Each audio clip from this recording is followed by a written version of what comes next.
दीपावली यानी आध्यात्मिक ऊर्जा, आनंद और हर्षोल्लास का पर्व। हमारी वैदिक संस्कृति में इस दीपावली पर्व का विशेष महत्व बताया गया है। इसका सामाजिक महत्व तो है ही, लेकिन उसके साथ साथ इसका अत्यंत विशेष पौराणिक, धार्मिक और वैज्ञानिक महत्व भी है। 5 दिनों तक चलने वाला दीपावली का ये पर्व हमारे जीवन में एक नई ऊर्जा और उल्लास का संचार करता है और इसलिए वर्ष में आने वाले सभी पर्वों में इससे सबसे बड़ा और सबसे विशेष माना गया है। तो चलिए आज के इस वीडियो में देखते हैं कि इस वर्ष ये दीपावली पर्व कब मनाया जाएगा।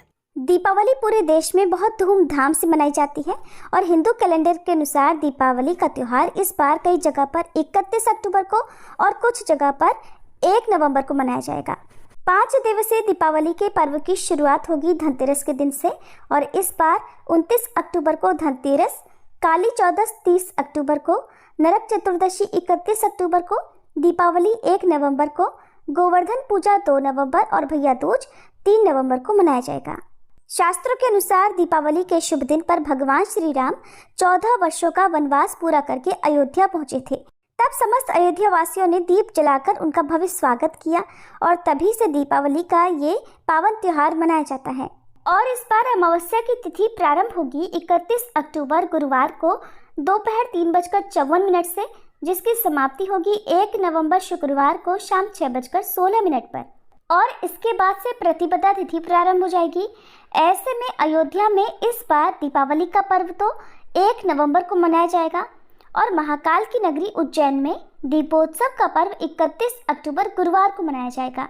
काशी के विद्वानों का मानना है कि दीपावली 31 अक्टूबर को मनाना सही है, क्योंकि दीपावली का जो त्योहार है वो महानिशा के नाम से भी जाना जाता है, महारात्रि के नाम से जाना जाता है और इसका सूर्योदय की तिथि से कोई लेना देना नहीं होता। और क्योंकि दीपावली की जो पूजा है वो प्रदोष काल में यानी सूर्यास्त से 45 मिनट पहले और 45 मिनट बाद का समय प्रदोष काल रहता है, उस समय करना उत्तम रहता है। प्रतिपदा को लक्ष्मी पूजन का विधान नहीं है, इसलिए काशी के विद्वानों के अनुसार दीपावली की पूजा 31 अक्टूबर के दिन ही की जानी चाहिए। वहीं वृंदावन के पंडितों का कहना है कि वैष्णव संप्रदाय में किसी भी पर्व या त्योहार की तिथि सूर्योदय के हिसाब से तय की जाती है, यानी जिस तिथि को सूर्योदय होता है फिर वह तिथि भले ही दोपहर में क्यों ना समाप्त हो जाए, लेकिन पूरे दिन वही तिथि मनाने की परंपरा है। इसे उदयाव्यापनी तिथि कहते हैं, क्योंकि 1 नवंबर को होने वाले सूर्योदय के समय अमावस्या तिथि रहेगी, इसलिए उसी दिन दीपावली मनाई जानी चाहिए। 31 अक्टूबर को दीपावली का पर्व नहीं मनाना चाहिए, क्योंकि उस दिन सूर्योदय के समय अमावस्या नहीं है।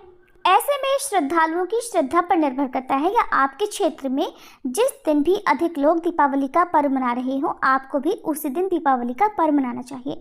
दोनों ही तिथियां शुभ हैं, दोनों ही दिन आप दीपावली का पर्व मना सकते हैं। अगर आप 31 अक्टूबर को दीपावली का पर्व मना रहे हैं तो शाम 6:27 से रात 8:32 तक का जो समय है वो दीपावली पूजन का यानी माँ लक्ष्मी जी की पूजा का शुभ मुहूर्त है। 1 नवंबर को जो लोग दीपावली का पर्व मनाएंगे उनके लिए शाम 5:35 से 6:16 तक का ही समय दीपावली की पूजा के लिए रहेगा। दीपावली विसर्जन का शुभ मुहूर्त रहेगा 2 नवंबर शनिवार को सुबह 3:05 से 4:25 के बीच में। आज के बाद आपके पास आपके घर में सिर्फ पैसा ही पैसा होगा। बस आप दिवाली आने से पहले इन 5 चीज को अपने घर से निकाल कर बाहर फेंकिए और नहीं तो उसको बेच दीजिए कूड़ा में। कहाँ कूड़ा में बेच दीजिए और देखिए कि आपके घर में लक्ष्मी कैसे आती है, आपके पास पैसा ही पैसा कैसे होता है। आप जिस परिस्थिति में हो, जो भी परिस्थिति आपके साथ हो, जो भी परेशानी हो पैसा से संबंधित, आर्थिक समस्या क्यों ना आपके घर में बहुत ज़्यादा दिन से चल रहा है, वो सब एक झटके में दूर हो जाएगा। और ये दिवाली ही लक्ष्मी पूजन के दौरान आपके घर में लक्ष्मी खुद आएंगी आपके द्वार पर। आप देखिएगा कि आपकी सारी तकलीफ कैसे दूर हो जाती है। लक्ष्मी पूजा अर्थात दिवाली ही ऐसा समय होता है जिसमें कि आप लक्ष्मी जी को बहुत जल्दी खुश कर देते हो। छोटी सी पूजा के दौरान ही आपको ज़्यादा बड़ी चीज़ें नहीं करनी होती है, आप बस माता को छोटी सी चीज़ों में ही खुश कर दोगे और यह मानिए कि आपके घर में जो भी आर्थिक परेशानी है वह एक झटके में दूर हो जाएगी। तो इस वीडियो में आप बने रहें और जाने जरूर, यदि आप दीपावली में माता लक्ष्मी को अपने घर में यदि धन की कमी आपको बनी हुई है तो इस वीडियो को आखिर तक देखिएगा और जानिए कि कौन सी ऐसी 5 चीज़, हमें विश्वास है कि वो 5 चीज़ आपके घर में जरूर होगी और उन्हीं चीज़ों के कारण आपके घर में कभी लक्ष्मी नहीं आती है और बरकत भी नहीं होता है। अब बिना देर के इस वीडियो को शुरू करते हैं। पहली चीज, टूटा हुआ बर्तन। बहुत बार होता है कि आपके घर में बहुत सारे बर्तन आप खरीदते हैं, आपके पास बहुत सारी प्लेटें होती है, कोई कांच की प्लेटें हैं, कुछ भी आपके पास बहुत सारे बर्तन पड़े हुए हैं और उसमें से बहुत बार ऐसा होता है कि उस टूटे हुए बर्तन भी आपके पास होते हैं। थोड़ा बहुत ही टूटा होता है, कहीं किसी का ऊपर का भाग थोड़ा सा मुड़ा हुआ है, टूटा हुआ है, और कहीं किसी बर्तन में छेद हो गया है और आप वो बर्तन रखे रहते हो यह सोच कर कि भाई कभी ना कभी ये बर्तन हमें काम में आ जाएंगे। स्टील के हो, कांच के हो, जिस तरह के भी आपके पास बर्तन है, आप जिस तरह फाइबर का प्लेट हो, जो भी आपके घर में टूटा हुआ बर्तन है, तो आप इस दीपावली आने से पहले उसको बेच दीजिए और नहीं तो उसको फेंक दीजिए बाहर, क्योंकि दीपावली पर टूटे हुए बर्तन घर में रखना बहुत ही अशुभ माना जाता है और ऐसा कहा जाता है कि टूटी हुई चीज़ें आपको दीपावली से पहले निकाल देनी चाहिए, नहीं तो यदि आप रखते हो तो आपके घर में कभी भी लक्ष्मी प्रवेश नहीं करती है। अब बात करते हैं दूसरी चीज, रुकी हुई घड़ी। ऐसा हमेशा आप बड़े घरों में जो बड़े बुजुर्ग हैं उनसे सुना होगा कि कभी भी आप घड़ी यदि दीवार पे टांगे हुए हैं तो कभी भी उसको बंद नहीं होना चाहिए। उसमें आप यदि वो बंद हो गया तो आप उसमें सेल डाल दीजिए, बैटरी डाल दीजिए और उसको हमेशा चलते रहना चाहिए, रुका हुआ समय बिल्कुल नहीं होना चाहिए। और यदि आपके पास घड़ी है और वो खराब हो गया है, टूट चुका है और आप उसको यह सोच रहे हो कि भाई मैं इसको रिपेयर करवा लूँगी या करवा लूँगा और फिर उसको मैं यूज़ करूँगा, तो आप रिपेयर करवा सकते हैं तो करवा लीजिए। और यदि उसका कांच टूटा हुआ है तो सब कुछ नए तरीके से रिपेयर करवाइए और नहीं तो आप सीधा सीधी उसको कचरे के डब्बे में फेंक दीजिए और नहीं तो उसको बेच दीजिए। क्योंकि कभी भी दीपावली के समय पर यदि आप रुका हुआ घड़ी, बंद घड़ी रखते हैं तो वो खुशियां और अच्छा समय लेकर नहीं आता है। वह आपके घर में जो मौजूद जो घड़ी है जो बंद है वो दुर्भाग्य का न्योता देता है। घड़ी का बंद होना वास्तु के अनुसार से बहुत ही अशुभ माना गया है। ऐसे में सफाई के दौरान कोई भी बंद घड़ी मिले तो उसे दिवाली में हटा ले, नहीं तो उससे आपकी लक्ष्मी नाराज हो जाएगी यदि आपके घर में टूटा हुआ या बंद घड़ी है तो। अब बात करते हैं तीसरी चीज कि वह कौन सी चीज है जो आपको तुरंत हटाना है, नहीं तो उसको बेच देना है। वो है इलेक्ट्रॉनिक सामान। हमारे घर में बहुत तरह के सामान है, सभी जितने भी हम किचन से लेके घर बाहर जितने भी हम सामान यूज़ करते हैं, चाहे कोई भी सामान हो, चाहे महंगा हो सस्ता हो, हम जितना भी सामान पर डेली यूज में लेते हैं वो सभी इलेक्ट्रॉनिक सामान होते हैं। हमारे घर में हर जगह पर कोई किसी का ऐसा घर नहीं है जो इलेक्ट्रॉनिक सामान का इस्तेमाल नहीं करता है आज के समय में। तो यदि आपके घर में दिवाली ऐसा चीज है जो कि रोशनी का त्योहार है और माँ लक्ष्मी वही निवास करती है जहां अंधेरा ना हो। समझ सकते हैं, दिवाली के दिन सभी जगह लाइटें लगाई जाती है क्योंकि कहा जाता है कि यह रोशनी का ही त्योहार है।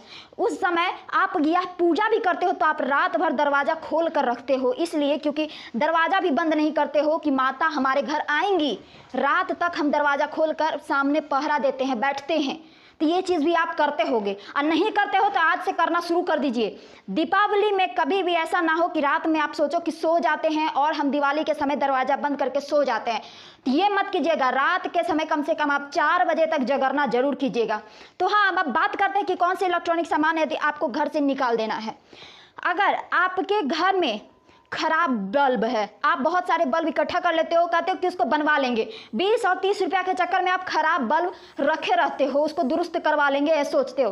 तो दिवाली में घर में किसी भी कोने में अंधेरा ना हो, यदि आपके पास खराब बल्ब है तो उसको फेंक दीजिए, बेच दीजिए, और यदि बनता है तो आप उसको जल्द से जल्द रिपेयर करवा लीजिए। अब बात करते हैं कि चौथी चीज जो आपके घर में अक्सर देखा जाता है, मिलता है, वह है फटे जूते या चप्पल टूटा हुआ।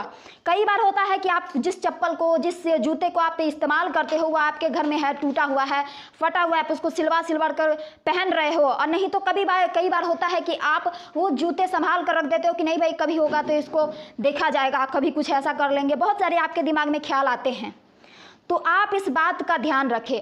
अच्छा खाना और पहनना संपन्नता का निशानी होती है। संपन्नता अर्थात आपके घर में जो खुशियां हैं, जो धन है, जो संपत्ति है, वह आता है कब? जब आपके घर में इंसान अच्छा खाना खाता है, अच्छा पहनावा होता है। पहनावा बहुत मैटर करता है, यह बात आप ध्यान रखिए। आप फटे पुराने चीज़ें पहन लेते हैं, इधर उधर घूमते हैं, तो कहीं ना कहीं वो आपका इमेज भी खराब करता है कि अरे भाई इसके पास तो कुछ है ही नहीं, ये तो रोजी रोजगार तो है ही नहीं है। तो ये कई बार आपके उस चीज़ों को भी दर्शाता है। तो बताइए कैसे आपके घर में कभी लक्ष्मी आएगी। आप भले आपके घर में पैसा है भी, तब भी आप इस तरह से घूम रहे हो, फटेहाल वस्त्र पहने हुए हो, ढंग से खाना नहीं खाते हो, तो बताइए आपके घर में लक्ष्मी क्यों आएगी? कभी भी लक्ष्मी उसी घर में आती है जिस घर में सुख संपत्ति है और उस चीज़ को वह सही तरीके से इस्तेमाल करता है। यदि आप गलत तरीके से इस्तेमाल करोगे तो कभी नहीं आएगी। अक्सर कई लोग होता है कि फटे पुराने जूते चप्पलों को घर में रख लेते हैं, और जो शास्त्रों के अनुसार अनुचित है, बहुत बुरा है। फटे हुए चाहे फुटवियर हो, घर में नकारात्मक चीज ही लाता है हमेशा। तो माँ लक्ष्मी की कृपा चाहते हैं तो इन्हें दिवाली की सफाई में घर से बाहर कर दे, फेंक दे।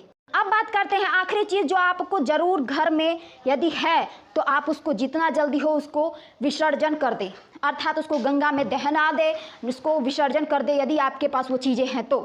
वह है खंडित मूर्तियाँ, तस्वीर, फोटो। कई बार होता है कि आपके पास बहुत सारे देवी देवताओं की आप तस्वीर रखते हो और वो होता है कि वो खराब हो गया है, बहुत मतलब देखने में वो अच्छा नहीं लग रहा है, वो पूरी तरह से खराब हो गया, उसके ऊपर पानी गिर गया या फिर वो जल गया है, कहीं भी कुछ भी टूट गया है, शीशा टूट गया है, फिर भी आप उसको घर में अपने भगवान के पास रखे हुए हो। आप उस फोटो या तस्वीर को अभी भी पूजा स्थल पर रखते हो और उनको पूजते हो, तो कभी भी वो पूजा तो ऐसे भी सफल नहीं होगा। तो यह आपको ध्यान देना है। यदि आपके पास खंडित मूर्तियां हैं, तस्वीर है, फोटो है, जो भी देवी देवता की हो, उसको उसी समय आपको घर से बाहर निकाल देना है और उनको फेंकना नहीं है और ना ही बेचना है, क्योंकि कभी भी भगवान की तस्वीर, मूर्तियां ये सब फेंकी नहीं जाती है, ना बेची जाती है। तो आपको सबसे पहले उसको गंगा जी में विसर्जित कर देना है, इस बात का आपको ध्यान देना है, प्रवाहित कर देना है। दिवाली की सफाई के बाद आपको नई मूर्तियां फिर वही वापस ले आनी है और उनकी स्थापना पूरे रीति रिवाज के साथ, पूरे सही तरीके से साथ आपको उनकी स्थापना दोबारा नई तरीके से करनी है। आपको इस बात का ध्यान देना है। मैंने आपको वीडियो के शुरू में कहा था कि ये 5 चीज़ें यदि आप घर से निकाल कर बाहर फेंक देते हो या बेच देते हो तो आपके घर में बस पैसा ही पैसा होगा आपके हाथों में। तो इसका मतलब आप यह मत समझिएगा, मेरे वीडियो का हमेशा उद्देश्य रहा है कि आप जो भी चीज़ करें वो मेहनत से करें। मेरे वीडियो में कहने का अर्थात यही मतलब है कि यदि आप इन सभी चीज़ों को, 5 चीज़ों को यदि घर से बाहर निकाल देते हैं तो जो आपके आसपास जो नकारात्मक चीज़ है वो जरूर हट जाएगी, क्योंकि हमारा दिमाग एक चीज़ों पर सेट होता है। यदि हमारे आसपास नकारात्मक चीज़ें हैं, गंदगी है, और यदि हम वो चीज़ें कोई भी अच्छा काम करते हैं तो वो चीज़ बुरा होता है, अर्थात वो खराब हो जाता है नकारात्मक चीज़ों के प्रभाव से। लेकिन यदि आप अपने आसपास सफाई रखते हैं, अपने आसपास जो भी चीज़ें हैं उसको हटाते हैं, जो गलत चीज़ें हैं, जो आप पर गलत इफेक्ट डालता हो, जो नकारात्मक चीज़ें, यदि आप उसको घर से बाहर निकाल कर बाहर फेंकते हैं तो इससे आपके आसपास पॉजिटिव एनर्जी रहता है, जो कि यदि आप कोई भी काम, यदि आपके घर से जुड़ा हो, आपके मतलब किसी भी तरह की चीज़ों से आर्थिक तंगी हो, किसी भी तरह की चीज़ों से जुड़ा हुआ हो, तो वो आप पॉजिटिव थॉट के साथ, पॉजिटिव चीज़ों के साथ यदि वो काम करते हैं तो उसमें आपको हमेशा सफलता ही मिलेगा। और इसका यही होता है कि यदि आप पॉजिटिव चीज़ों के साथ कोई भी काम करोगे वो तो ज़रूर आपका बनेगा, वो काम वो बिगड़ेगा नहीं, उसका रिजल्ट भी आपको पॉजिटिव ही मिलेगा। तो यदि आपको इस वीडियो में कुछ भी पसंद आया हो तो इस वीडियो का भी लाइक कीजिएगा और मेरे चैनल पर यदि पहली बार आए हैं तो चैनल को सब्सक्राइब करके मुझे सपोर्ट कीजिएगा। मिलते हैं ऐसे ही अगले नेक्स्ट वीडियो में, तो जल्दी से बेल आइकन प्रेस कर दीजिए, सब्सक्राइब करके ही जाइएगा। नमस्ते।